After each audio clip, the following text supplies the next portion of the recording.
Welcome to Gospel Tangents, the best source for Mormon history, science, and theology. I'm Rick Bennett. Supreme Court Justice Antonin Scalia wrote a decision that limited the free exercise clause of religion back in the early 1990s. Many legal scholars think that opinion will eventually be overturned, maybe on the upcoming Supreme Court. Dr. Sally Gordon is a legal scholar at the University of Pennsylvania, and she tells more about Scalia's controversial decision. Check out our conversation.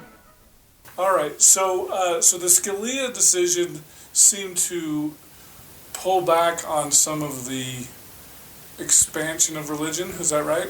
Or expansion of religious rights. Okay. But I think it's fair to say, and I really want to emphasize this, the rule in free exercise cases is plaintiff loses. The free exercise clause is not a happy place. Now, when you say the free exercise clause, is that referring to the Brennan decision, or is that referring to the Constitution, free exercise of religion? I mean that despite Brennan's decision, there was a case in 1972 called Wisconsin against Yoder that featured the Old Order Amish wanting to take their children out of school at age 14 instead of 16, and they won. But so many litigants with very compelling stories lost at the same Supreme Court.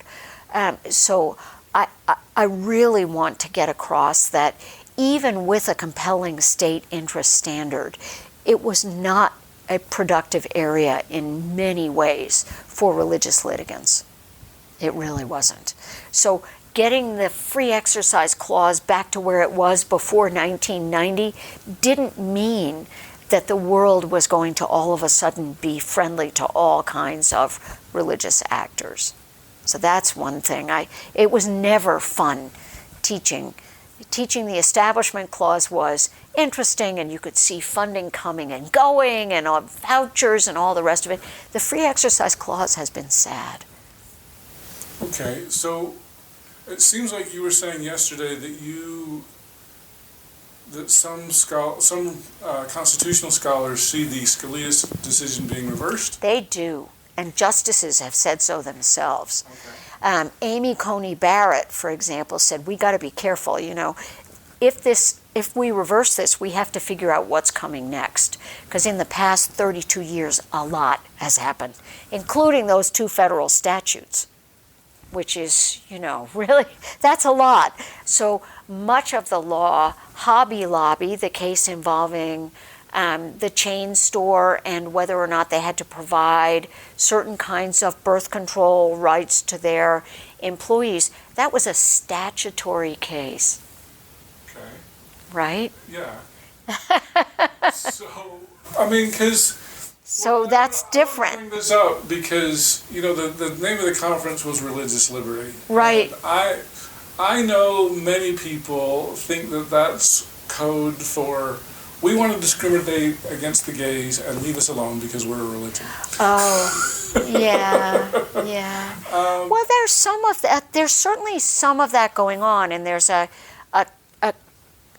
interesting case this year involving a group that wanted to have a straight pride parade in Boston and asked Boston City Hall to fly. It's sort of a standard. Instead of gay pride, it was straight pride? Yeah. No rainbow, evangelical flag. So yes, there's some of that, and those are headline grabbing and money raising, sort of hot button issues, and my sense is they're kind of a flash in the pan. Well, let's talk about, I think gay rights is kind of the big thing because BYU, they were just recently investigated over their position on whether the honor code, whether gay students could hold hands, and then they said no, and there was a lot of bad publicity, and the civil rights investigation cleared BYU. It felt like kind of a repeat of the late 1960s, early 1970s when BYU was investigated over race. Right, or when it was investigated for firing women. Yeah, think about that. Yeah. So religious universities are very active right now. There's a case going up to the Supreme Court from Gordon College, a small, well, not as small any longer, evangelical school in north of Boston. And yes, that's a live issue. The really big case in the field involved Bob Jones University. In South Carolina. Exactly. In 1983, the IRS had, and the controversy had been going on for more than a decade. This was interracial marriage? It was that Or first Bob Jones didn't admit any black students. Then it admitted black students if they were married.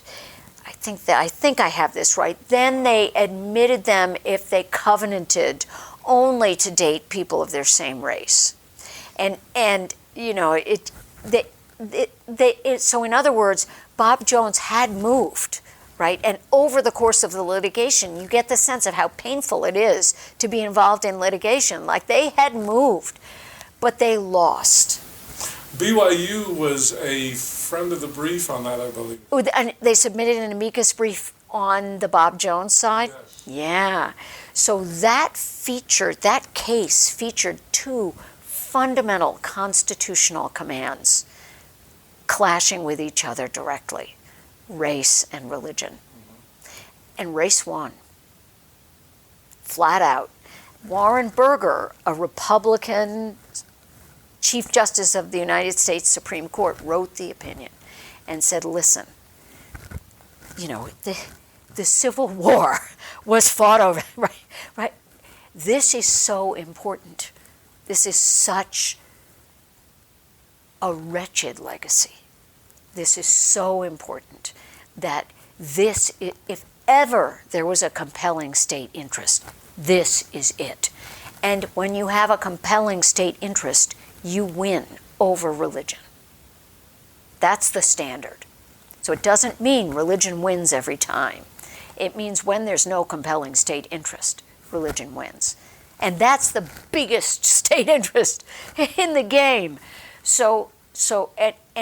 And that is a very bitterly resisted opinion among some evangelicals. So like Tim and Beverly LaHaye both went to Bob Jones University. They both said they didn't agree with the racial discrimination, but they both said the case should have come out the other way, that religion should be privileged over race. Because this, to bring it up to today, I mean, the discrimination over race and the discrimination over sexual orientation seem very similar. They are very similar. And so, how do you see that playing out? Well, I guess, how do you see it playing out? But also, I guess more importantly, can you speak to the idea of those who, I guess, would appreciate Scalia's decision as in not letting religion expand too much? Because, you know, there's a lot of people that are upset about Hobby Lobby and contraception and, you know, the Colorado cake baker that didn't want to masterpiece. And so, yeah. I mean, it's still hotly contested. It is. Is it a problem?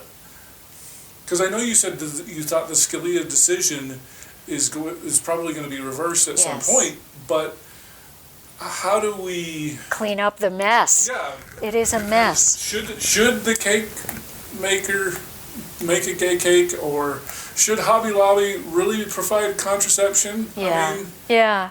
Well, so you know, I'm a historian, so I'm not good at predicting the future. I hear that a lot from historians. Yeah, the past isn't stable, but it's a lot more stable than the future, right? So I would say that Scalia's opinion did what he wanted it to in many ways. He wanted religious questions to be decided in the realm of politics. He said, if you've got to, go to the legislature, turn to them. Don't bring this case back to the court.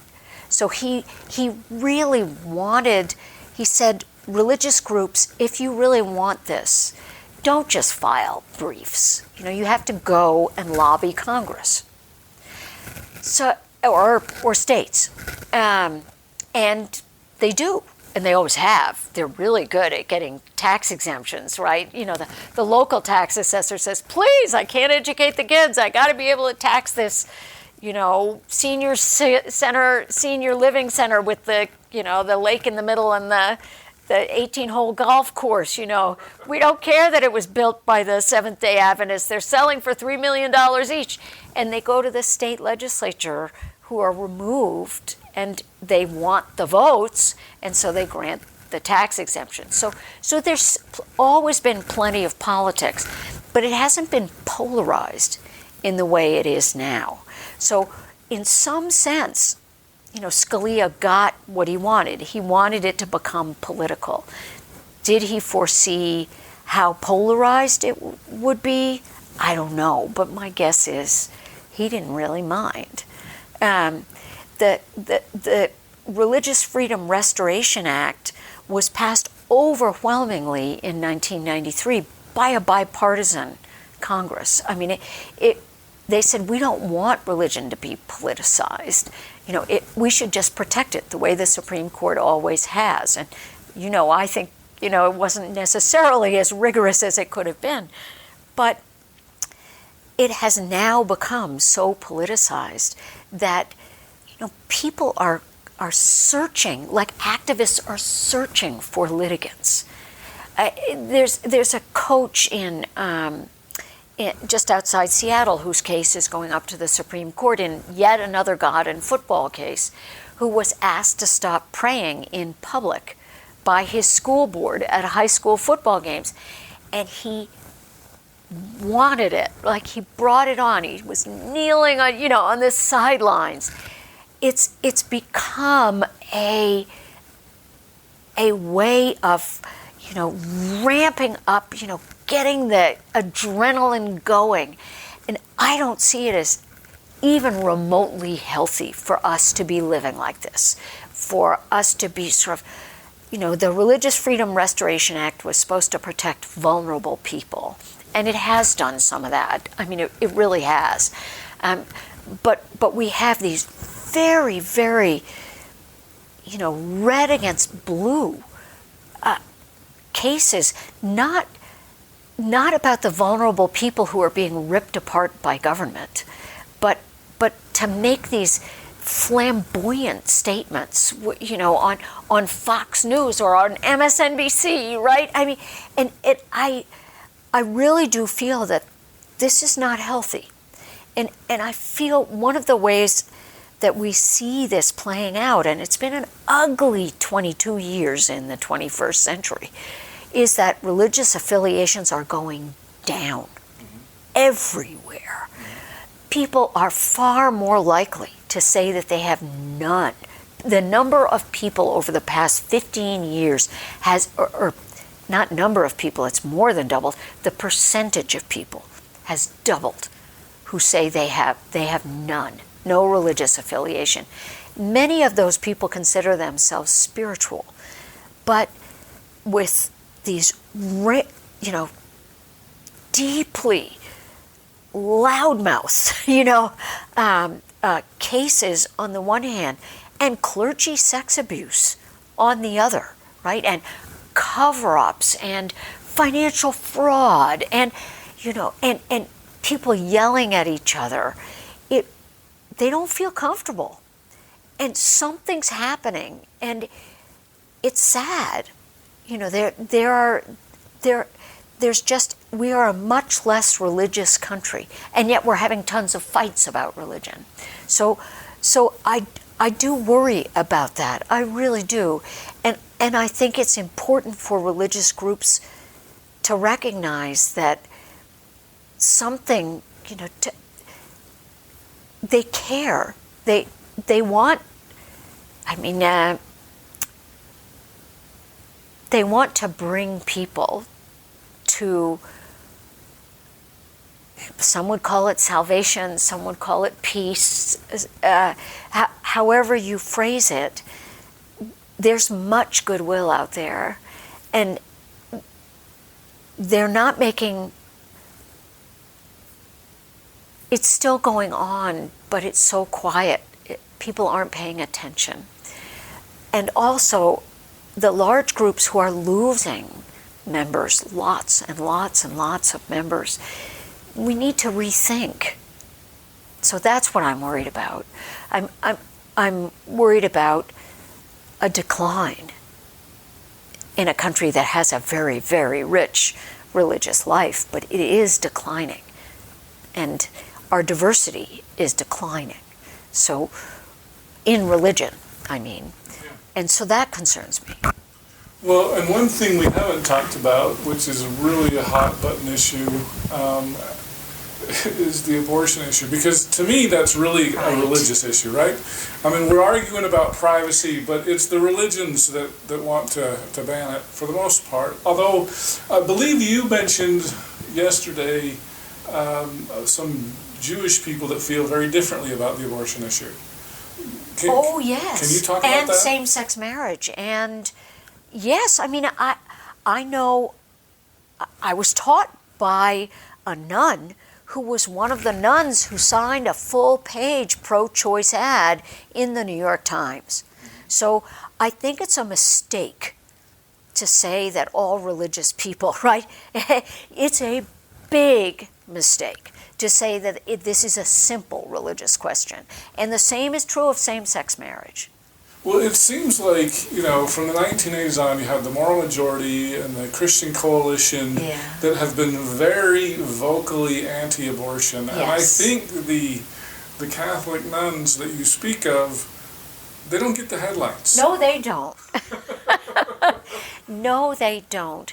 And I there's an anti-Catholic bias here in America as well.